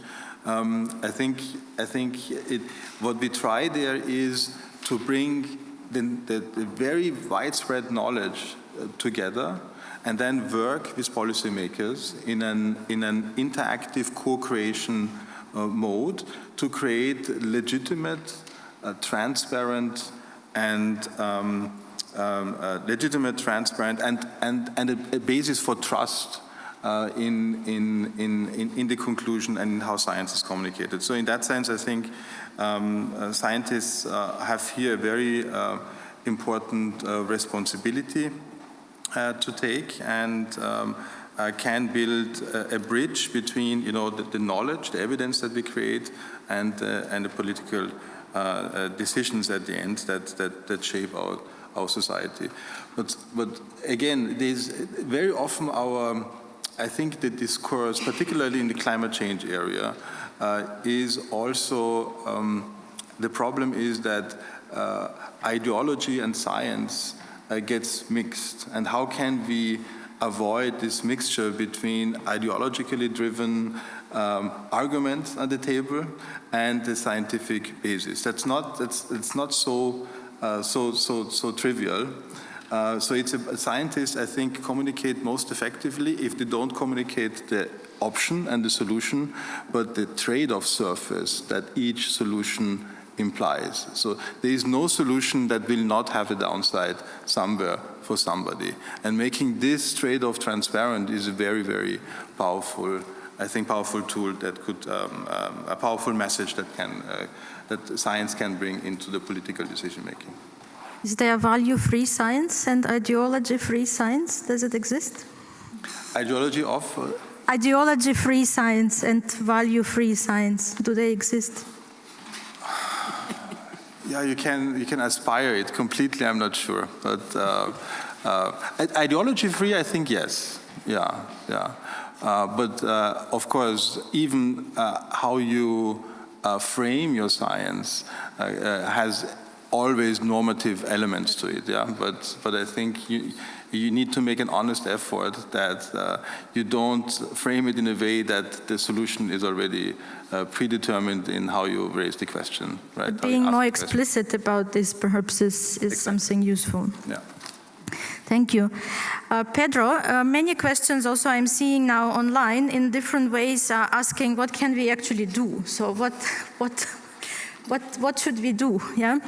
So one phrase says that what gets measured gets managed, and you already alluded to the fact that one possibility would be to try to develop some kind of way of measuring agency, and therefore, having some better idea of the dynamics and perhaps comparisons and so on. However, of course, this concept, as we see from this discussion, has so many facets and so many interpretations that it's not a trivial task. So maybe you could tell us a bit more of your own thinking how this could possibly be done, even though this is what we plan to do in future, but maybe you can already tell us a bit of your thinking about that. It's very hard to answer like this, but let me try to make an effort.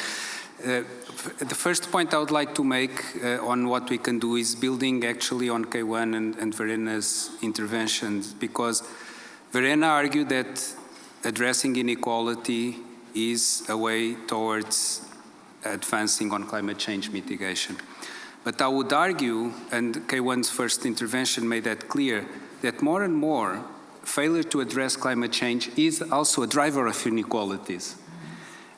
So I see it less trying to just find like a silver bullet, like addressing inequality. I think we have to do the two together and find the self-reinforcing cycle. So as we reduce inequalities, that will make our progress towards climate change mitigation more likely, more forceful.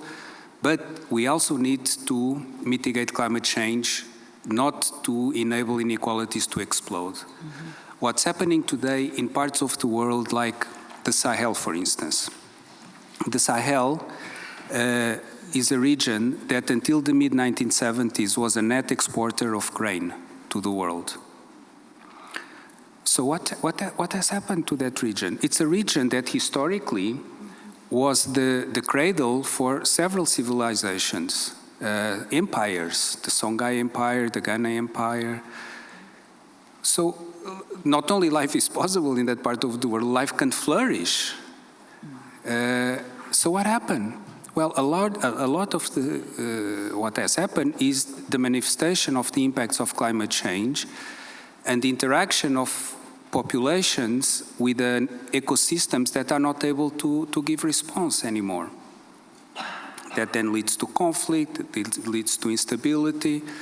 We've had in that region of the Sahel, in West Africa, a sequence of non-constitutional transitions of power, one after the other, in the last couple of years or so. So you can see how failure to act on climate change is putting these stresses. Horn of Africa is not that different.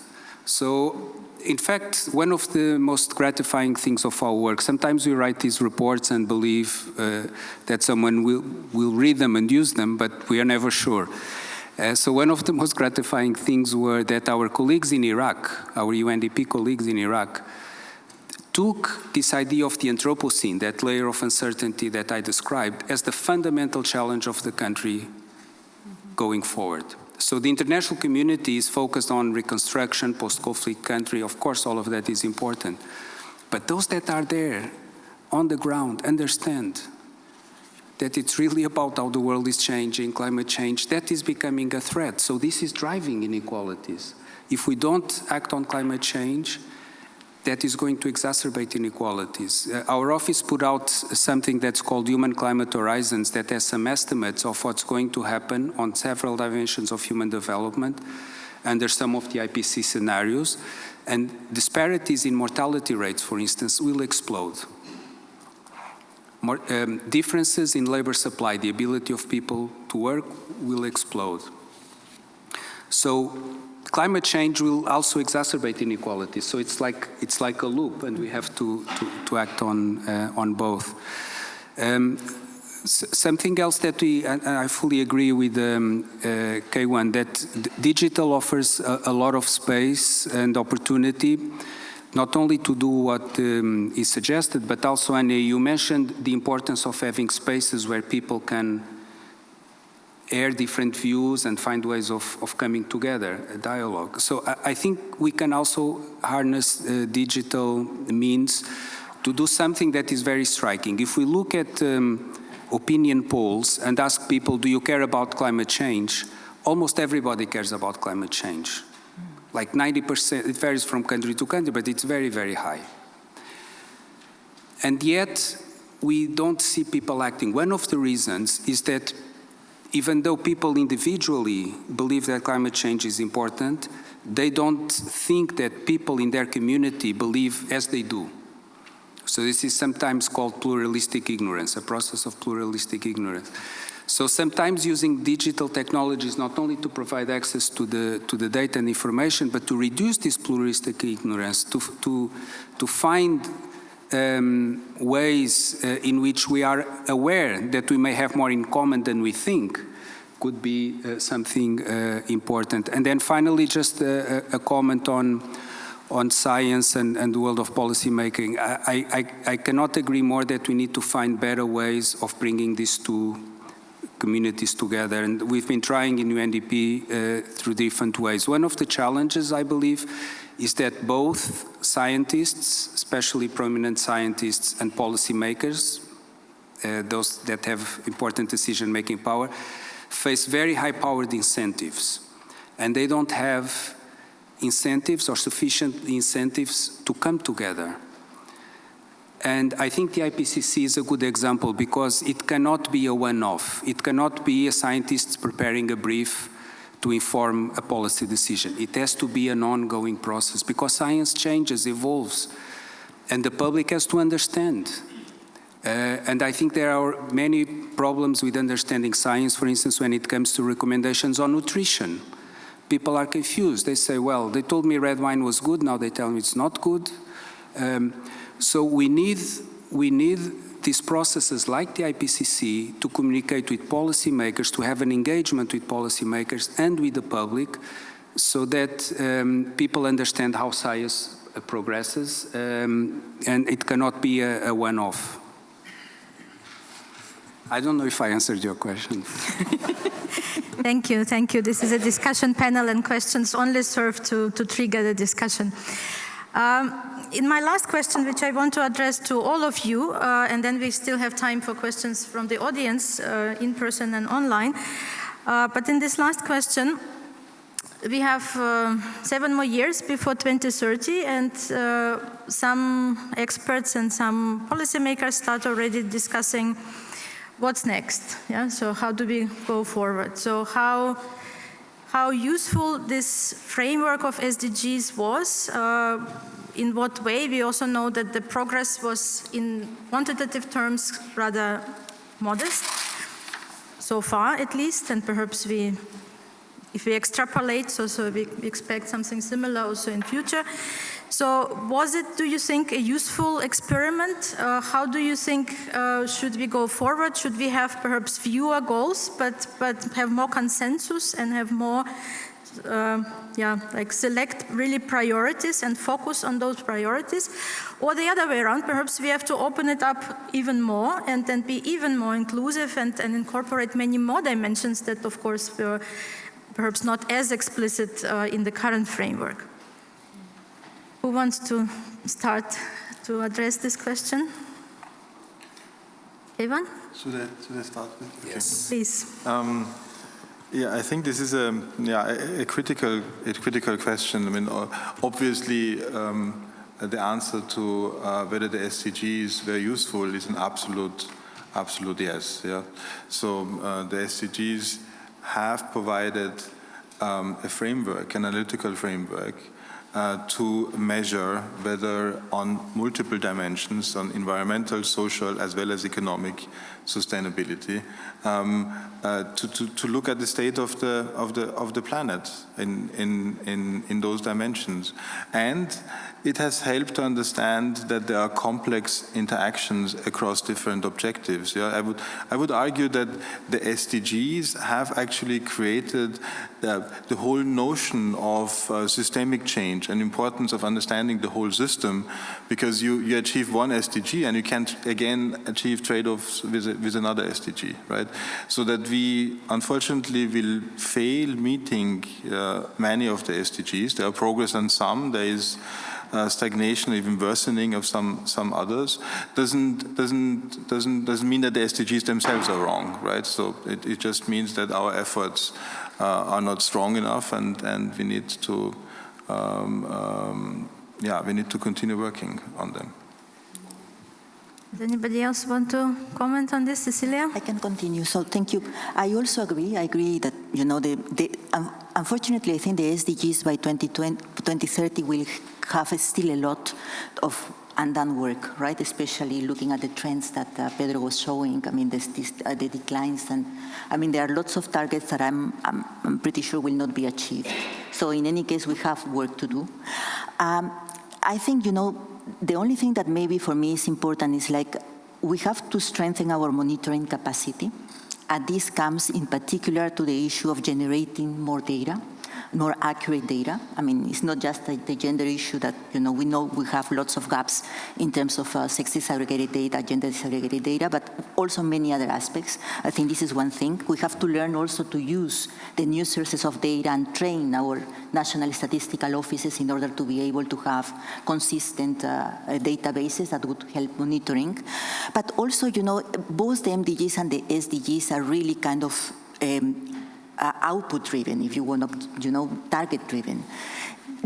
Pretty much what the HDR is telling us is that there's lots of things in terms of the process. How do we get there? And I think this is where I think, the international community, academics, scientists, policymakers really need to get together. I mean, what processes are failing us? Because this is not being conducive to get where we want to be. And on the other hand, I mean, if I just take the kind of short example of industrialization, I mean, we see it's a crisis. I mean, the industrial model, the capitalist industrial model is in crisis. I mean, what we call industrialized countries now are kind of more or less navigating it. Developing countries are really in a very, very difficult situation. And it's not just the productive model, but it's also the institutions that are associated to it. For instance, the welfare state. What the report is so compellingly arguing about, we need social insurance. Okay, but how are we going to support that social insurance? Because it was really linked to the industrial model that we had before. So I think there are lots of issues that we still need to disentangle. I think, to just cut it short, I think it's a very important thing that we need to continue, but that shouldn't prevent us from really looking at process-driven kind of activities that would support achieving and reaching the goals. Verena? Thank you. Well, I think that without the Sustainable Development Goals, we would not know that we are not on track. Yeah? So their most important effect is to enhance the reflexive capacity of society in figuring out what they're doing vis-à-vis the environment and vis-à-vis social inequality, etc. And what I found absolutely staggering, and there is two things. One is the SDGs are for everybody. It's not like the Millennium Development Goals where the developed world was looking down on the developing world. Every single person and every single nation in the world has a job to do. And that we should never do away with. I think that's a great achievement. And if you read the report that Wolfgang Lutz was one of the authors, it has a poignant title. It's called "The Future is Now." And in 7 years, I hope that there will be still a future that is now. So I think we have to take this message very, very, very much to heart. What they have shown is how important the development of dashboards is to show where we are, and that we're not on track. What I really do not find fortunate about the SDGs is how they are depicted. Because they are depicted as single squares in different colors. Whereas they are a networked agenda. And it's not much better when you put all these squares in one ring, actually. I think that if there is a next agenda, it should show the network, which it is about. And I think I would have had issues with the designer of this thing. Sorry. I know it was UN, so it's nobody. So we actually, at the Commission for Interdisciplinary Ecological Studies, which I am heading, we put together a report which is called Weaving the SDGs, trying to weave them together. But if we weave them together as a networked agenda and enhance the reflexive capacity of societies by using them, I would argue that we need to include war, addiction, and the long-term legacies of fossil and nuclear infrastructures. That's missing. You want to comment on this, Pedro? I have to say something about the SDGs. Just to report that before I took on this position in UNDP, my role, part of my responsibilities was actually interacting with countries, policymakers on the SDGs. And the difference that the SDGs made was dramatic, precisely because of what you said. That enabled governments to have an integrated perspective. I remember, for instance, going to Egypt and having people from different ministries. So it was not only the development ministry, which is typical, or finance ministry, which are the interlocutors of UNDP. There was the water ministry, there was the ministries in social sectors, education, land. So all of them came together, and what was the objective? The objective was to identify what we called accelerators. So what would be the interventions or the area of focus that would enable Egypt to make progress, not on one or two of the colors, of the squares, but on as much and as many as possible and as quickly as possible. So the discussion was very interesting because it started from the challenges and then it boiled down to very specific interventions. So Cecilia, you'll be happy to hear about that. One of the accelerators in Egypt was women empowerment.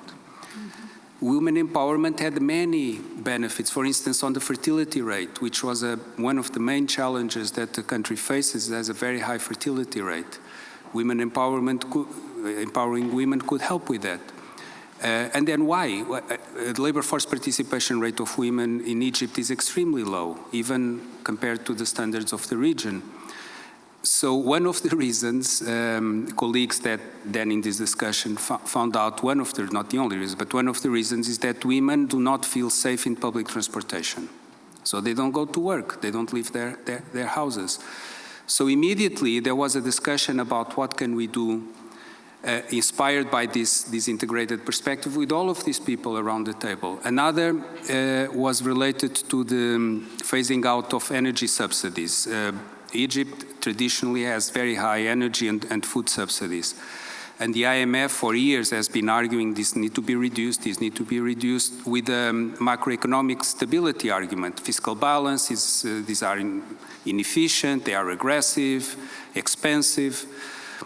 What ultimately enabled the energy subsidies to be reduced substantially was an argument about the fact that the energy subsidies, and it's so evident when one thinks about it, were actually reducing the demand for labor, were reducing the demand for work. Because by subsidizing energy, firms were investing or had an incentive to invest in more capital-intensive operations. As opposed to hiring people, they were using machines, more machines, economies of scale. So you could see how the SDGs bring about this integrated perspective that can make a dramatic difference. And finally, I would say, agreeing with you a little bit on the boxes, that we have to look as carefully at the text of the 2030 Agenda as we do about the goals and targets. Because I think do we need more, Elena, was your question. I think that if we look at the text of the 2030 Agenda, there's already a lot in there that can animate us and motivate us not only to 2030, but even beyond. Thank you, Pedro. And let me actually continue with one question from the virtual audience, which follows up on this nicely. So our participant is writing, an in-depth analysis reveals that in fact, most SDGs do not have quantitative targets. How can we examine progress towards such goals when in fact there is no universally agreed normative thresholds for progress? What do you think? I think maybe it's a question to Pedro. What do you think about this comment from the audience? I mean, it's been a while since I looked at the targets. It's true that some targets have not agreed indicators, but many do. I cannot quantify the... I think Verena has the answer. I don't have the answer, but I have an answer. There are 3 tiers of indicators, and there's 242 indicators to measure the progress on the 169 targets. Yeah? And of those 242, at the beginning of the Agenda 2030, several were in tier 3, which is there is no agreed upon methodology how to measure it, and there are no numbers. Yeah? And actually, there was a huge amount of work done by the international statistics offices to move more indicators from tier 3 to tier 2, which is we know the methodology, we don't have the data, and then over to tier 1, which is we have the methodology, the agreed upon methodology and the data. And I think that we should see the progress in this, although I would agree with the participant that several things that I would love to see quantified are not quantified because it's difficult to quantify. But there are some such indicators, like for instance land degradation neutrality, which is crystal clear what it's about. And we shouldn't complain too much, I think, in this regard, because the effort to make everything, to move everything into tier 1 is very, very, very, very impressive. Thank you. That's a very useful clarification. I think perhaps not everyone is aware of this progress. We have some 5 minutes or so for the questions also from the in-person audience. If there are some, I'm sure there are many, but we can take 1 or 2. Or would you like to collect a few? Yeah, please. Thank you. My name is Nikolai. I'm a student at DA, Diplomatic Academy, and my professor is also sitting there at the board. And I do have one question. When you were talking about uncertainty and insecurity, one question came to my mind, namely, can we believe in the functioning and fair agency of the UN project, the United Nations are, and its ability to face the climate crisis by sustaining its internal structure of having permanent members with veto rights, which are obviously not peace-loving states, but warmongers, and by that putting the UN Charter into question. Thank you. And in fact, before I'm sorry, Pedro, before you addressed this, there was a similar question from the virtual audience also regarding the trust to the international organizations themselves, a bit formulated in a bit of provocative way, especially after COVID experience and other more recent experiences, and how do we deal with that? Do you want to address it, Pedro? Yes, and I would ask for help from my colleagues on the table. I go back to this point that Anya made about the importance of having institutions and places, processes in which people can come together. There was a sociologist called Robert Putnam that wrote a number of books on what he called social capital, particularly looking at the United States. And he described basically two processes. One that he called bonding, and how bonding takes place across people that share a common set of beliefs. Could be religious beliefs, could be belonging to a country, sharing a sense of patriotism. It could be a belief in climate change. So it's easy for people that share a set of beliefs to come together in a group. But we need, and this is bonding, but we need also processes of bridging. What about people that are from different countries? What about people that have different beliefs? What are the mechanisms that we have to do this bridging? And that's why I think the United Nations are in a way more relevant than ever, because it's a place where you can do, with all its imperfections, the bridging. It's not the only place, but it's one of the places where this can take place. The members of the Security Council, particularly the Permanent Five, have been divided for many years now. And if the Security Council doesn't function well, the life of the United Nations from the side of the organization is much more difficult. But it's not like we are doing it. We are very active, but it becomes much more difficult. But the point I would make again is that the relevance of places like the United Nations become even more important in a context of insecurity and uncertainty, recognizing also the fact, in fact, we make this point in the report, that there might be a mismatch between the institutions that we currently have all institutions, not only formal organizations and not only multilateral organizations, and the ability to respond to the challenges that we're confronting. So the erosion of democratic practices and norms, for instance, that we see in many countries around the world, may also be a manifestation of that. Particularly if we're thinking about the process of very dramatic transformation. Remember, when we evolved from agriculture to industrial societies, we invented many institutions. There was a huge amount of social innovation. Central banks were invented, joint stock companies were invented, trade unions were invented.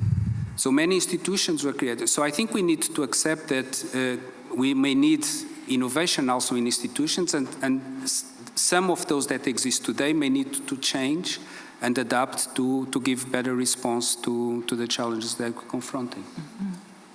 If I, Cecilia? Yeah, if I can add just something very quickly. I think we don't talk a lot about what, things that work well, and I agree with Pedro that we need more kind of uplifting stories. But, one of them I think is the Montreal Protocol. This is really a very, very clear example that, coming really from, member states, a complete multilaterally driven kind of a process that got into a tool that, I'm proudly going to say that, UNIDO has a lot to do with it because we implement a fair amount of laws that come from the Montreal Protocol. But this is an example of success. There is something in terms of the governance, what I understand is it's a very decentralized way of application. So this is something that maybe we need to explore more and try to understand. Why is it that in this concrete case, having in mind a very complex problem, is now kind of close to solution? So I'm sure there are other examples, but the problem is that sometimes we don't really dig enough, in order to be able to say openly, this is something that is functioning, let's learn from it. And I must proudly say also that one of my colleagues that currently works for the Montreal Protocol is working on a fully fledged program to do gender mainstreaming. So it's even getting better. Thank you. Verena? IPCC is also working. I think unfortunately for everybody who's a teacher, including me, societies do not learn by every individual learning. The way societies learn is by creating new organizations. And actually within the UN, a lot of things have been created over time. Think about the fact that UNEP was just a program, and it wasn't there from the outset, and it took until the 1970s until it was the environment program was invented, or was as a result of a process of social learning. It became clear you need it. I think the UN system is deeply flawed, but so is every other system we have. And I would hope for a targeted question, which is, how can we make the United Nations system more resilient in the face of this paramount insecurities and uncertainties. I don't think that you should leave it. You should make a conscious effort to evolving it. One of the possibilities to do so is to change the finance structure of how it is financed. That's the nitty-gritty question. And as a scientist and not within the UN, I can ask it. As long as more money comes for UNDP, No, it's okay. I'm fine with that. The last word by Kevin to this. Oh, last word. We have to come to an end soon. I just wanted to also, I'm not an expert on the UN and its history, but I have been involved a lot in the international climate negotiations, and I think there are mechanisms which actually bring countries together, like the UN FCCC.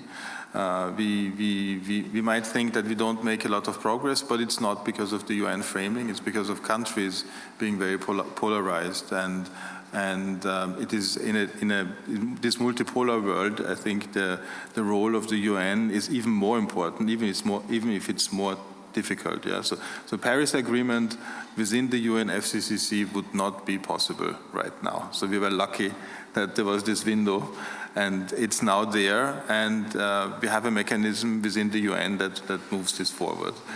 So there are things that are working also within that system.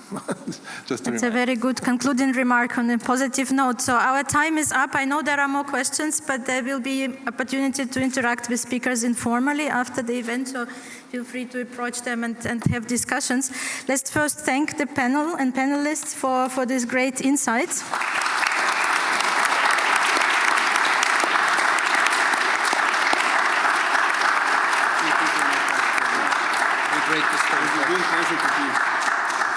And in my last 1 minute intervention, let me thank, first of all, UNDP and HDR office for this suggestion to organize this event. So thank you very much, Pedro, for let's see, to organize this. This actually was very stimulating intellectually, even the preparation to the event. Thank you very much for this and for all the support to you and your colleagues, Pedro, Josephine Passanen in particular, and everybody else who was supporting this on the UNDP side.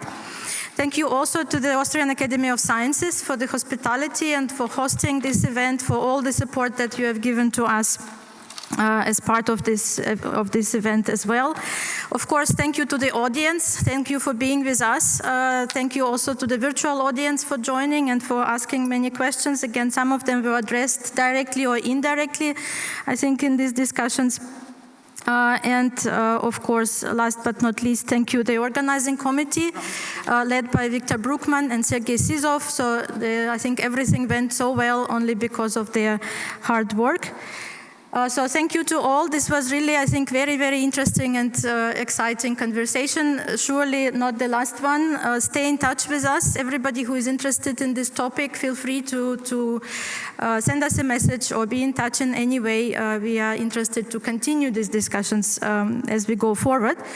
So in the last 2 hours, we had, I think, a lot of food for thought. So now we can also offer you a little bit of real food that will be served as part of networking sandwich lunch to which everybody is invited. Thank you very much.